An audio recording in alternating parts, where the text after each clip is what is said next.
Right now, a lot of players are coming back to Rise of Kingdoms for the first time in a while, so I decided to take some time today to really figure out what are the most important things that you need to know if you're coming back to the game in order to be competitive and in order to get your account back up to the level that it needs to be in order to get out on the battlefield. So today I have 7 different things that you must know if you're coming back to Rise of Kingdoms in 2026. But before we jump in, of course, what's going on, guys? Cheers. Now, before we jump in, of course, as you guys know, I am a sponsored partner creator with Rise of Kingdoms, so if you want more Rise of Kingdoms content, consider subscribing down below. And if you used to watch my videos back in the day, double check to make sure you're still subscribed, because YouTube does actually purge subs over time. And with that being said, guys, let's jump right in here. Now let's just address the elephant in the room. Sun Tzu Prime is now a legendary commander. Yes, Sun Tzu, who used to be an epic commander, has just received his legendary treatment. And I think this is one of the reasons why a lot of people are starting to look at Rise of Kingdoms once again. They're starting to look back and say, man, I used to play that game in 2021, 2022, 2023. I wonder what it's like now. I wonder how good Sun Tzu Prime is. I wonder what the game is like in 2026, because let's face it, this is the Prime commander that a lot of people are waiting for years now. So yes, Sun Tzu Prime is officially in Rise of Kingdoms. So we're going to talk about him later in the video, but before we jump in, I want you guys to understand how I created this list of 7 important things. Okay, what I did is I took a look at the Google Trends data for Rise of Kingdoms, and I realized that the more popular peaks for the game were at the beginning of 2022 and somewhere around the beginning of 2023, and there have been some really big changes to the game since those points in time. And so that's kind of what I'm basing this video around. If you guys left the game 3 months ago, 6 months ago, not that much has changed. And if you guys are curious about the current meta and what you might want to invest in, check out some of my recent guides. But if you guys left the game sometime in 2023 or before then, this is the video for you. And with that being said, let's start with arguably the most important event for you if you're coming back to Rise of Kingdoms, and that is the commander swap event. Now, I have made many videos about this specific event over the last couple of years. I even updated my guide for this event not that long ago, so if you guys want an in-depth guide to this event so you don't mess it up, check out that guide. But what even is the commander swap event? Well, if you just came back to Rise of Kingdoms, you're going to see in the top corner of the game, somewhere up here, you're going to see the icon for the returning events series, and within that event series will be the commander swap event. And as the name implies, this event allows you to swap all of the progress on an older commander with a brand new commander that you've unlocked on your account. Okay, so as you can see here in this example, we have an expertise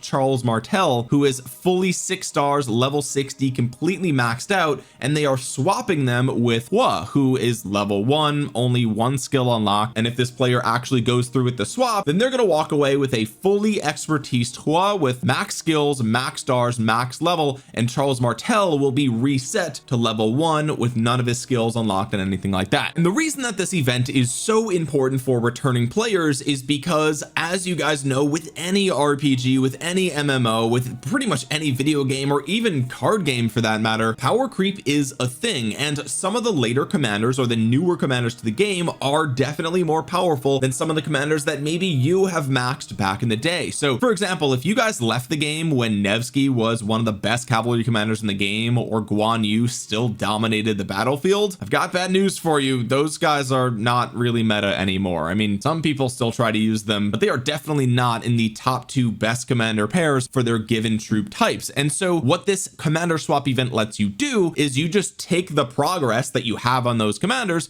and you can swap it to somebody that is newer and stronger without having to go through and spin all the wheels of fortune and do all this other stuff to dump legendary commander sculptures into the new commanders. Like, this event is tremendously helpful. Now, I know what you're saying, Omniarch, didn't you just say that you need to own the new commanders to swap them? And the answer is yes, but good news, the developers did implement another event that comes around at the same time as the commander swap event, and that is called the Gathering of Heroes. Now, this event is a tiered event where you can unlock commanders with this currency right here. I think it's just points, so they just call them points. So as you earn points, you can use that to unlock commanders that otherwise you would have to get from the Wheel of Fortune or the Mightiest Governor event or something like that. So if you see the commander swap event live for you, that means you also have the Gathering of Heroes event, and this event is how you're going to unlock the commanders that you need. Now, it's important to know for the commander swap swap event that you get 2 swaps per character. Okay, and when I say character, most players only have one main account, so really it's just your account. And the commander swap event does cost some number of gems, or there is a bundle that you can buy. It is a $5 bundle. You can buy it up to 10 times, I believe, but lots of players are able to get great results from the commander swap event even as free to play, only using gems. Now you use these gems to get tickets, and this is the conversion cost that we have to swap from one commander to another. So for example, if you have a fully expertise commander like Guan Yu, like Nevsky, or like even Charles Martel, for example, their skills are going to be at 5555, and if you swap them with a brand new commander you just unlocked, let's say Emperor Qin or Sun Tzu Prime, and you're able to get Sun Tzu Prime's first skill to 5, and you could bring him up to 4 stars, then it's going to cost you anywhere from 36 to 72 tickets to do that swap, right? So you dump maybe 50 sculptures into Sun Tzu Prime and some of your gold stars, spend 72 tickets, and boom, now he is expertised at the cost of an older commander that you weren't going to use anyway. All right, so that's going to do it for the commander swap event. The second thing that you need to know when you come back to Rise of Kingdoms is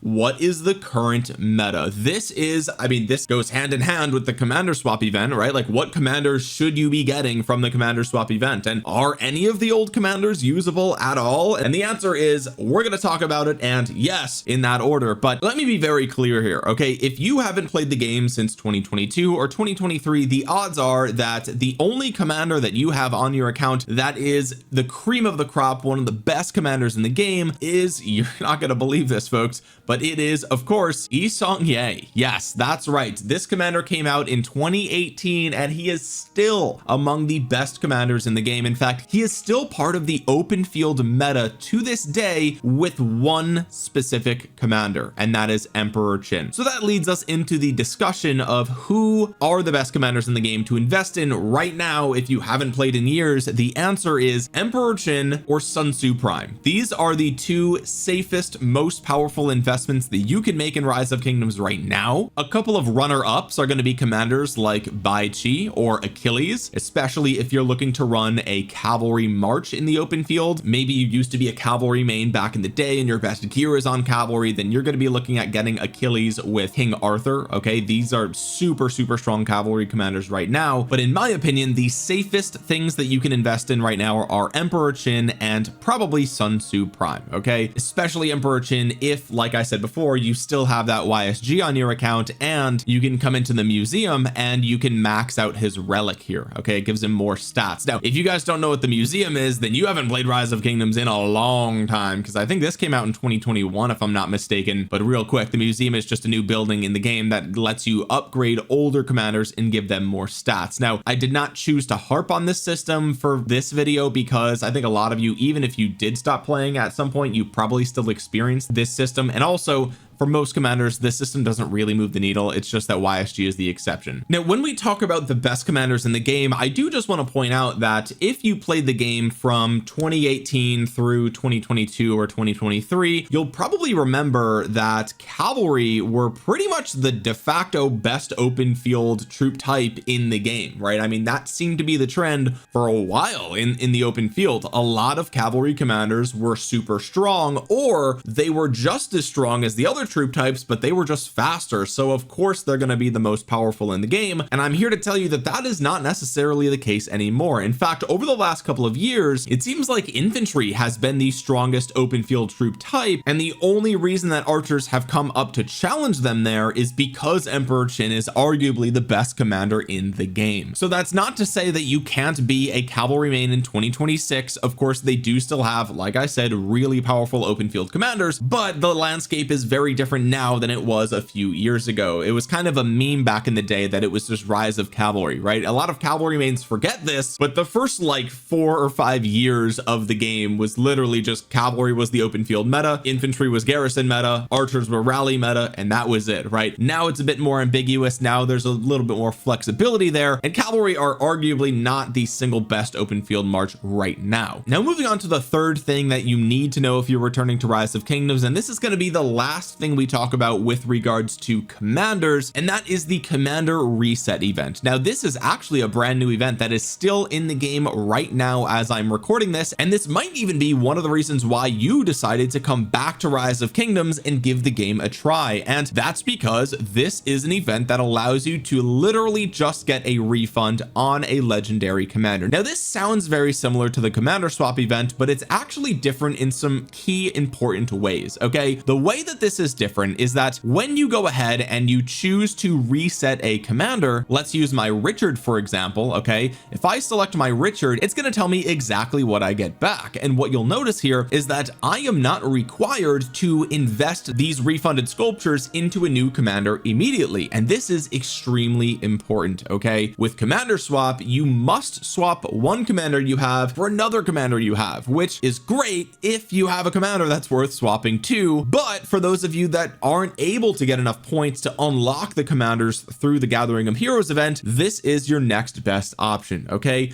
and this is because when you get back these universal legendary commander sculptures, you can save them, and you can save them for the point in time where you really need to spend them the most. So maybe right now the best commander in the game is Emperor Qin, but in a couple of months maybe that's not the case, right? And if you're not going to have fighting for a couple of months, well, don't invest in a commander, just save them, just wait and see what comes down the pipeline. And that's why this event is so valuable, because you can bank these sculptures and you can save them for the future, and you can save them for a commander that you are ready to use right out of the box. All right, now the gem cost can get really high here, and you'll notice that it is 100 gems per legendary commander sculpture, which is literally the best value in the entire game when it comes to per sculpture value. But again, because there's so many sculptures here, the price can get pretty high. Now in the event of commanders like my Saladin, I'm only going to get 51 sculptures back, and this might be something I would choose as a budget option, so just keep that in mind. This event is very flexible. You do not need to spend 60,000 gems. You can pick a commander that you have a partial investment in and get your gold sculptures back in that way. The other thing I want to point out here with the commander reset event is that you can only do this for one commander. Okay, so with commander swap you can do 2 swaps. With this you can only do it once, and that just goes to show just how valuable this is, right? They've only given you the choice to do this one time because they know that legendary universal sculptures are more valuable than any swap, because it is flexible with the future meta, not just the current meta. So definitely keep an eye out for this event when you come back to Rise of Kingdoms. This is another thing that is going to be super important to getting your account up to speed, and if you combine this with the commander swap event, you're able to get 3 legendary commanders that are meta viable right away, as long as you've got enough gems to do so. And with YSG still viable, if you're able to hang on to him through the commander reset and commander swap events, what I would recommend is get your hands on Emperor Qin, pair him with YSG, and you're gonna have a great archer march, literally like one of the best archer marches in the entire game right out of the box. And then the other 2 legendaries you should work on would be probably something like Sun Tzu Prime with Bai Ji, and that's gonna just give you the best infantry march that you can have. And if you don't want infantry, then I would say go with somebody like King Arthur with Achilles, because that's going to get you probably the best cavalry march that you can get. So which of those 2 you pick depends on your gear. If both sets of gear are equally as good as one another, or if you don't have either of those sets of gear, I would say go for infantry. I think infantry is in a slightly better spot than cavalry right now, depending on who you talk to. Some people are going to say they're in a way better spot. I would say they're just a little bit better right now, but again, it really comes down to your equipment. Speaking of equipment, let's talk about the 4th thing that you need to know if you are returning to Rise of Kingdoms. At the beginning of 2024, the developers implemented a progression system for equipment called iconic tiers. Now, for those of you that remember back in the day, equipment had what was called a special talent, and as you guys can see on my hope cloak here, a special talent is indicated by this little icon. It's one of the troop types. You'll see it on a lot of my equipment here, but a special talent gives you 30% more stats for that given commander's troop type. Okay, so in this case I picked infantry as the special talent, so when I put this on an infantry commander, I get 30% more stats across the board. So that brings my infantry defense up from 12% to 16%. Okay, that was kind of the only thing or only way that you could improve your legendary gear in Rise of Kingdoms back in the day. But as of the beginning of 2024, we now have what are called iconic tiers. And so if I scroll down here, you're going to see iconic attributes, and this goes from level 1 through 5, indicated by Roman numerals at the bottom. Okay, so here you can see my greatest glory accessory is iconic tier 1. So if I click on this, let me just move my head over, you can see that the only value that I get from iconic tier 1 is 3 more base stats. Now base stats are incredible incredibly good. So luckily it's earlier on in the progression path for this system, and frankly iconic tiers don't really move the needle as much as people thought they would, unless you are a garrison or rally leader, in which case this is obviously non-negotiable. But for players that are just open field fighters, most equipment can be upgraded to iconic tier between 2 and 4, and you're kind of good to go. Now this is my best set of gear on any of my commanders, but if you look at this set, a lot of my stuff is iconic tier 2, right? We have iconic tier 2 for most of this, and that's because that's where you get some number of stats, right? So you get archer health here. On the weapon you get enemy defense ignored. On the chest piece it's enemy defense ignored. On the gloves, enemy attack ignored. On the legs it's enemy health ignored, right? Really the troop capacity, I mean 500 more troops when you're talking about an army size of like 330,000 or 420,000, 500 more troops does not move the needle, right? Now as you go up through the iconic tiers, it does get more expensive to upgrade to the next tier, which is why I usually recommend players just get to iconic tier 2, unless you're talking about the boots. The boots are what give you march speed, right? And for a lot of troop types, especially infantry and archers, march speed is non-negotiable, right? So iconic tier 5 boots, or at least iconic tier 4 boots, are extremely valuable. But besides that, iconic tier 2 is a really good place to stop for a lot of your equipment until you catch everything up, and then you can make those micro optimizations beyond that. That's just my recommendation and what I do personally. So even though a lot of these iconic tiers don't really move the needle a ton, they do add up over time. And the reason that we're talking about this in this video is because back in the day, back in 2020, 2021, 2022, you were able to get away with using equipment that was not legendary, right? You were able to get away with maybe some blue pieces or some purple pieces in the case of maybe a weapon or your legs, right? Like historically you could use purple pieces like the Kurok's Humility or the Gladiator for infantry and for cavalry. We also had the epic weapons like the Golden Age and the Sakura Fubuki and Heart of the Saint, and in some cases still even the Gatekeeper's Shield. We had helmets such as the Expedition War Helm that were really great, and all of these pieces are still extremely high value on your progression to full legendary stuff. But back in the day, a lot of people might not remember this, but some of this stuff was actually best in slot, right? Like using the Golden Age or using the Heart of the Saint might have actually objectively been better than some of your alternatives, right? And there's a lot of reasons for that, and we're not going to do a whole history lesson, okay? But in many instances, some purple pieces were objectively better than some legendary pieces, and with the introduction of the iconic tier system, that is no longer the case, okay? And a lot of that has to do with getting the base stats, getting the extra stats on the second upgrade there, right? And so this is an important point to talk about, because again, if you've got these sets that have full purple gear, you will have to start to upgrade that, right? You can't just stop there. You do need legendary equipment eventually in the end game. So it's important to understand the iconic tier system. Now, if you guys are wondering how do you upgrade iconic tiers, you're going to come into your blacksmith and you're going to come up to the awaken tab, okay? And it's going to tell you which one of these pieces has iconic available, and you can see it costs some number of materials and 1 blueprint plus some gold. And you could see that, you know, as the pieces change and the iconic upgrades change, so does the cost, okay? So for example, my Ring of Doom is iconic tier 1, and to get it to iconic tier 2, it's going to cost me 35 legendary materials plus a blueprint, whereas for this chest piece, this is already iconic tier 2. I can bring it to iconic tier 3 and it's only going to cost me 20 materials, right? So the accessories are a little bit more expensive, just like they are to craft, but that's how you're going to get this done. Moving on to the 5th thing that you need to know if you're coming back to Rise of Kingdoms, that is crystal technology has changed. Now, even if you played the game back in 2022, 2023, you're familiar with crystal tech. This is still a big component of KvK, but it's changed, and a lot of players agreed that it has changed for the better. Now, it's still going to be a bit of a grind, so you do still have to be very active in KvK, but you've got a little bit more flexibility here, okay? So the first thing that you need to know is actually not really about crystal tech, but it's about KvK as a whole. And back in the day, when you would go into KvK, the Lost Kingdom map actually gave you 40% all damage to every player on the map just for being in KvK, and this has actually changed. The developers have reduced this to 30% all damage in an attempt to make battles last a little bit longer, because really with the damage output of some of these newer commanders, things were just dying really fast, okay? So you've got a little bit more breathing room in battles with the 10% reduction in the all damage there, but on top of that, crystal tech has changed changed as well. What you'll notice, and this is kind of a sim, so it's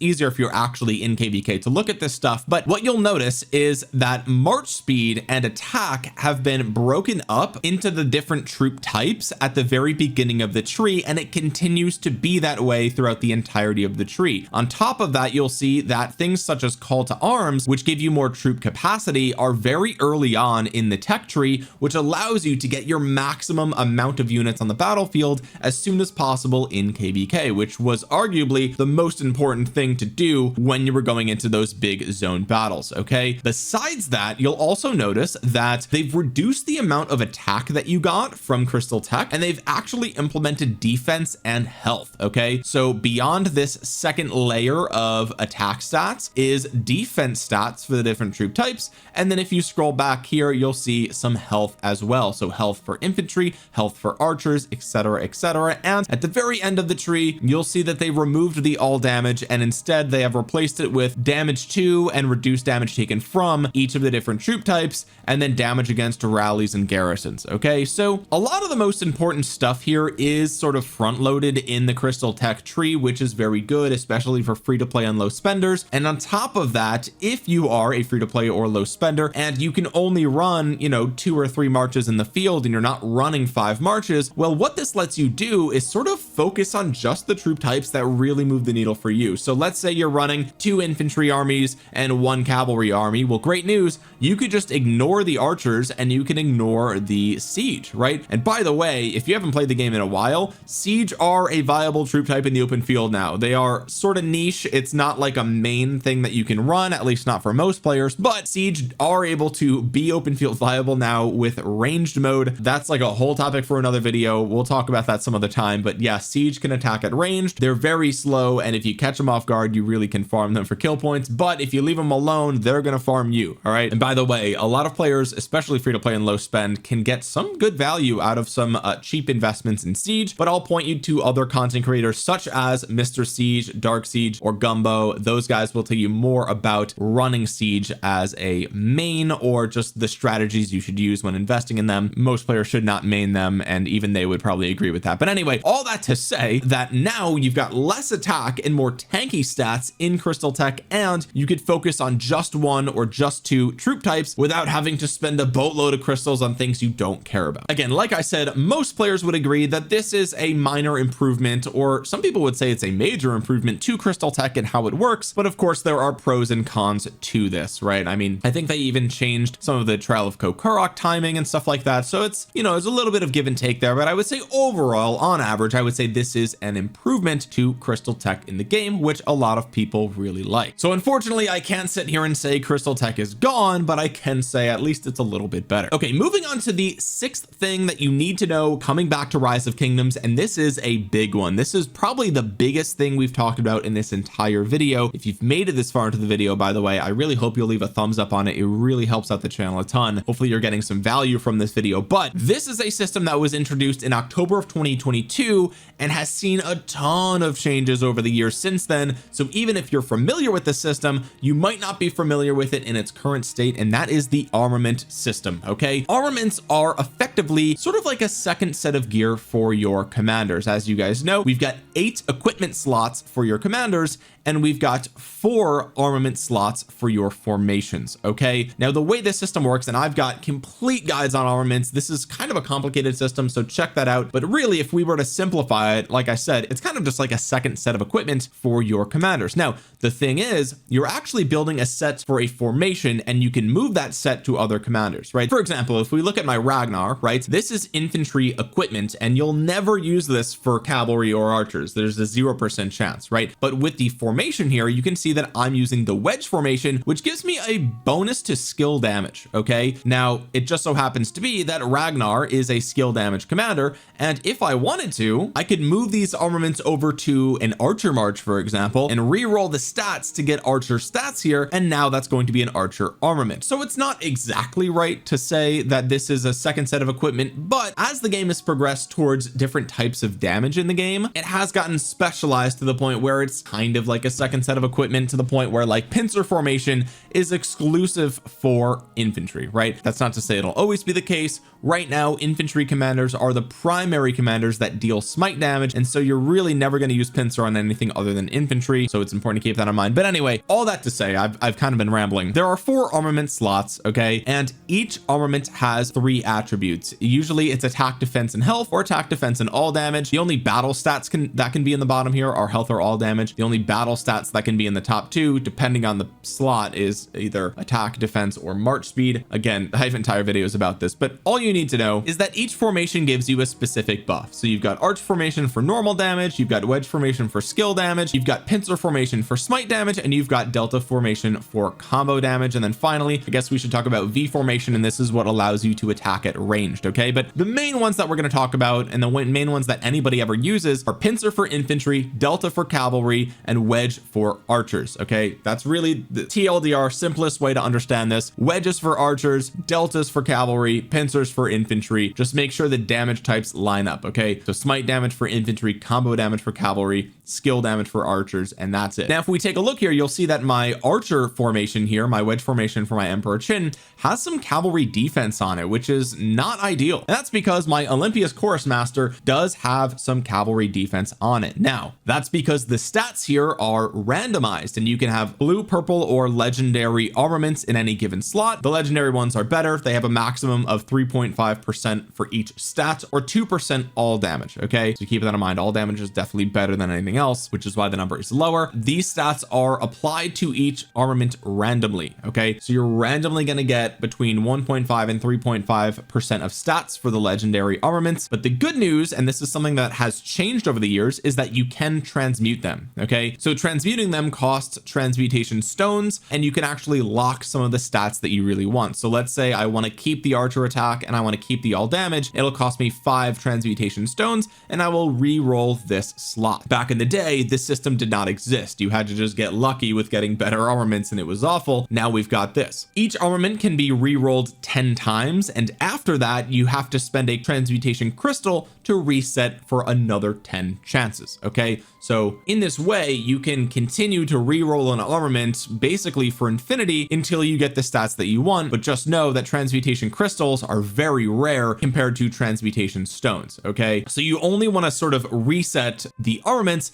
that have maybe a rare or special inscription, okay? Inscriptions are like bonus effects that happen here. Hunter is a legendary or special inscription. It's one of the best inscriptions that you can get easily from winning KVK. But beyond the transmutation system, there are some other changes that they've made to armaments as well. First of all, you'll notice here that we actually have a pity system for transmuting, okay? So back in the day, we did not have this. You just kept re-rolling and you would just get random stats all the time. Now if you re-roll an armament a certain number of times, you're guaranteed to receive an attribute of the same unit type as one of your locked attributes, okay? So I've locked archer attack, so after 7 more rolls, I'm guaranteed to get archer defense here. We just don't know what this specific number is, okay? And you can see what the possibilities are for each of these if you're wondering. And if you click this eye up here, you'll actually see the pity system explained, okay? So every 10 you're guaranteed a specific attribute, and every 30 you're guaranteed a specific attribute of at least 2.5% or better, which is really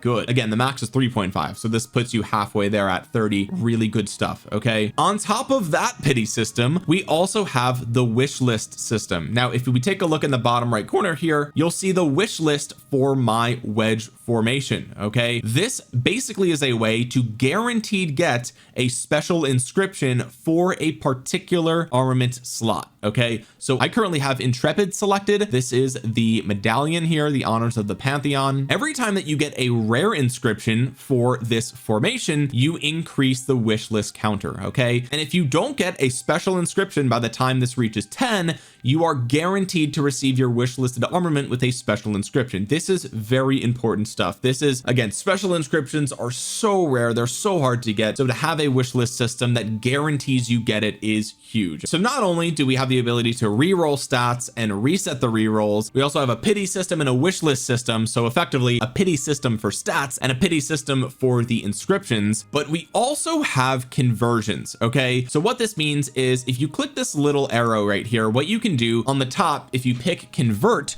you can actually change this armament to any other formation. This is a big deal. Then this came out not that long ago, but this is super important. For example, like I said earlier, with my Ragnar Prime, this is a skill damage infantry commander, and skill damage for infantry has basically gone to the wayside. And I'm going to have to at some point convert these armaments to something more meaningful, right? Because I'm not going to run the wedge formation on infantry ever again. So with this system, I can come up here and I can convert this armament to a different type of armament. So for example, if I want to convert this to the pincer formation, I can do that for 10 conversion stones. Now, conversion stones are one of the hardest stones to get in the entire game. It costs 10 to convert a special inscription armament, so I can only afford to do this twice, right? So I can't even convert an entire set of special inscription armaments, not that I have one, but that just goes to show how rare and expensive this system actually is. But it's super good that they added this to the game, because now if you've got old armament sets with good inscriptions, they're not useless. Eventually you can just convert them to the latest and greatest things and use them on your latest and greatest commander. And the last thing that they've added here to improve the armament system is the new honing feature. Okay, the honing feature uses honing stones. You can only get this from winning KVK, and I want you, if you're a new player, to kind of just forget about this system. Okay, this is such a teeny tiny micro optimization for end game players that have maxed out everything else on their account. Like, this is the final stages, the final frontier. You've got nothing else to upgrade in the entire game, then you think about honing. Okay, but I did want to include it here because it is part of the changes to the armament system. But honing stones are a way to guaranteed improve the stats on your armaments. Okay, again, the max is still 3.5, but if you use one honing stone, I can improve my infantry defense by 0.2%, or in the case of all damage, you can increase it by 0.1%. Okay, so honing is a new system that lets you guaranteed improve the stats without randomness, without re-rolling, without doing any of that stuff, but it's a tiny improvement and it's very incremental over time. And I guess the last thing we have to talk about with the formation system is that they do periodically add new formations to the game, and in fact we do know from the developers that we should be seeing 3 new formations before probably March or June of this year, right? So we are going to be getting 3 new formations. We should be getting a new skill damage, smite damage, and combo damage formation within that time frame. Okay, so within the next 4 to 5 months, we're probably going to be getting 3 new formations, and they might be meta. We have no more information about them other than the fact that the developers said they are coming within the first few months of this year. Okay, so just keep that in mind. I personally am saving up my transmutation stones, crystals, and conversion stones for when these new formations come into the game. Maybe they're not going to be good, maybe they won't be for open field, but either way, I'm playing it safe, and that's what I'm saving for, because a lot of this currency is very rare and hard to get. But just know that, you know, the developers do periodically add new formations. Some of them move the needle, some do not, right? If you're marching towards barbs, you gain 10% march speed. That's not that is completely useless for PvP. We've got testudo formation, 5% less damage when you have a shield, and all healing received is increased by 2.5%. This is a very like niche thing that nobody ever uses, right? So some of the formations are great, some of the formations are just for PvE, and some of the formations can be forgotten entirely, but they do add new ones, and new ones are coming. And with all of that being said, let's move on to tip number 7. This is arguably the most important thing that you need to learn from this entire video. So if you skipped here, congratulations, you've got good instincts. Hopefully you liked the video for the convenience of the chapters. But tip number 7 is critical, and that is community. Okay, what you need to understand about Rise of Kingdoms is that this is a massive multiplayer game, and community matters. If you're gonna play this game with any level of seriousness or commitment to the meta, then you're gonna find yourself in Discord, you're gonna find yourself in voice calls, you're gonna find yourself communicating with the members of your alliance or your kingdom, right? And with a game that is so community oriented, it's super important that you find your way to a kingdom that has a community that you value, and players that are like-minded, players that enjoy the game the same way that you do, right? I think a lot of people, when they think about massive multiplayer games, you know, maybe they have this thought process in their mind from like World of Warcraft or something like that, but they think about like, oh, what's the best server I could be on, right? And in this game, servers, right, servers are kingdoms, right? And so when they think about, okay, what's the best kingdom I can be in Rise of Kingdoms, that's not the way you want to think about this. Okay, what you want to pick is a kingdom or a server that has a community that you fit with, that you you vibe with, a community that you gel with organically and have fun playing in, right? You don't want to go to just the kingdoms that are constantly winning kvks, because that is going to probably be really overwhelming for you. They're going to demand a lot out of you as a player, a lot of time, a lot of effort, and you're going to have to improve your account a ton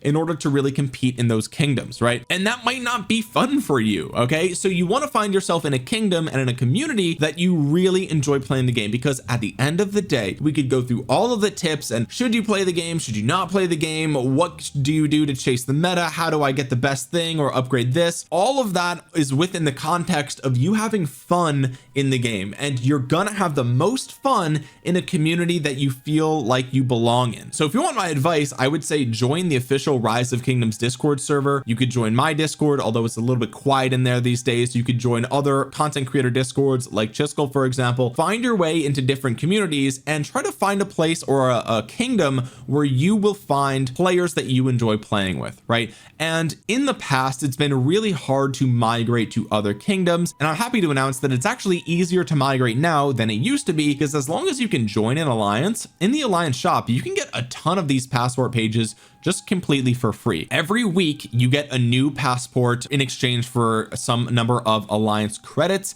You can get credits by recycling a ton of different things on your account that you might not need. A lot of people got a lot of credits from Ethelfled, right? I have 922 of her sculptures. I'm gonna get rid of 800 of them, okay, and that's gonna get me 4 million credits. All right, so for 14 million credits I can buy 24 passport pages, right? And passport pages are what you need in order to migrate to another kingdom. But on top of that, when you come back to the game, it will offer you a chance to migrate to another kingdom if you want to. There's also ways that, you know, at the end of kvk, it's actually a little bit cheaper to migrate to some of the kingdoms that you participated with. So keep that in mind. There's a lot of different ways they have made migrating even more flexible now than it used to be in the past. And so there's really no excuse to stay in a kingdom that you're not having fun with, right? Definitely try to find a fun community as soon as possible when you come back to the game, and that is going to dramatically increase the satisfaction that you feel when playing Rise of Kingdoms, instead of just trying to find, oh, what's the best kingdom that I can get the best number of whatever the case is, and then you're just grinding in it. And then that's when video games become a job, right? And this happens, you see this with all sorts of video games. People are playing League of Legends or World of Warcraft or whatever like it's a job, right? And if that's fun for you, great, but for a lot of people, video games are supposed to be a fun hobby, an escape from the real world, and you just want to play to relax or have fun or whatever the case is, and still be competitive, but be competitive on a level that is comfortable for your time investment in the game. And so the number one way to do that is find yourself in a community that you enjoy being a part of. Maybe there's even people in the comment section below that are part of communities that you want to join. Use the comment section down below if you want to try to recruit players or look for a new community. And if you guys have a kingdom that you love being in, respond to those comments and say, hey, come join kingdom this or come join kingdom that. And hopefully people can find friends in Rise of Kingdoms like I have for years and years and years. But guys, that's going to do it for today's video. Those are the 7 most important things that you need to know if you are a returning player to Rise of Kingdoms in 2026. If you made it to the end of this video, please consider dropping a thumbs up on it. It really helps out the channel a ton. It helps get this video out into the YouTube algorithm so other Rise of Kingdoms players might see it and come back to the game. Comment down below your thoughts on everything we talked about in this video. Are there other things that returning players need to know coming back to the game? Put them in the comment section below, and while you're down there, consider subscribing to the channel if you want more Rise of Kingdoms guides, news, and content. You might think you're subscribed because you've seen a lot of my videos, or maybe you used to be subscribed back in the day, but you're actually not. Double check down below. And with that being said, guys, thank you so much for watching. This has been Omniarch. I'll talk to you guys again soon. Peace.